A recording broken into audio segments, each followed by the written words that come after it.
Hello friends, welcome to పల్విత్ logs. ఈరోజు నేను చాలా ఘాటుగా టేస్టీగా మిరియాల రసం చేసి చూపిస్తానండి. ఒక్కసారి ఇలా ట్రై చేసి చూడండి ఫ్రెండ్స్, చాలా పర్ఫెక్ట్గా టేస్టీగా వస్తుంది. ఇందుకోసం స్టవ్ వెలిగించి బాండ్లీ పెట్టుకొని 2 టేబుల్ స్పూన్ల మిరియాలు, అర స్పూన్ ధనియాలు, 1 స్పూన్ జీలకర్ర వేసుకొని మంట మీడియంలో పెట్టుకొని బాగా దోరగా వచ్చేంత వరకు వేయించుకోవాలి.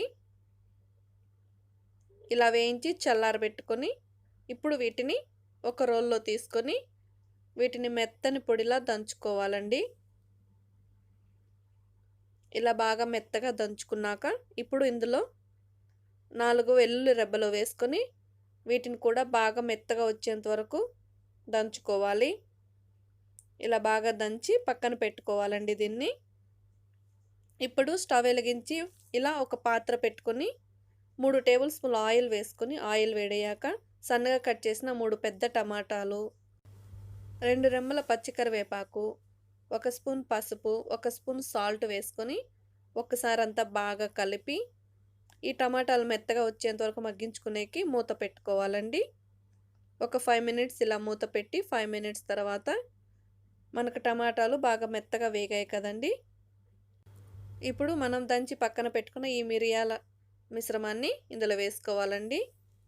ఇదంతా ఒకసారి బాగా కలుపుకోవాలి. మనం ఇందులోకి కొద్దిగా చింతపండును, ఒక నిమ్మకాయ సైజ్ అంత చింతపండును నానబెట్టుకోవాలండి. నానబెట్టి దానిని బాగా మెత్తగా చేసుకొని వాటర్ అంతా వేసుకోవాలి.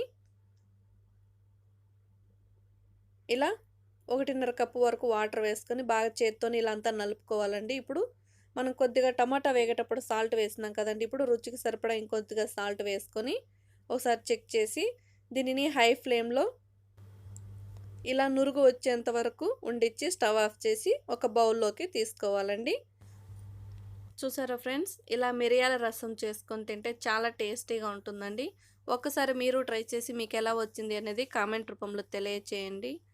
ఈ వీడియో కనుక మీకు నచ్చినట్లయితే మీ ఫ్రెండ్స్కి, రిలేటివ్స్కి షేర్ చేసి లైక్ చేయండి. ఇలాంటి మరిన్ని రెసిపీస్ కోసం మా ఛానల్ని తప్పకుండా సబ్స్క్రైబ్ చేసుకోండి friends. Thanks for watching this video.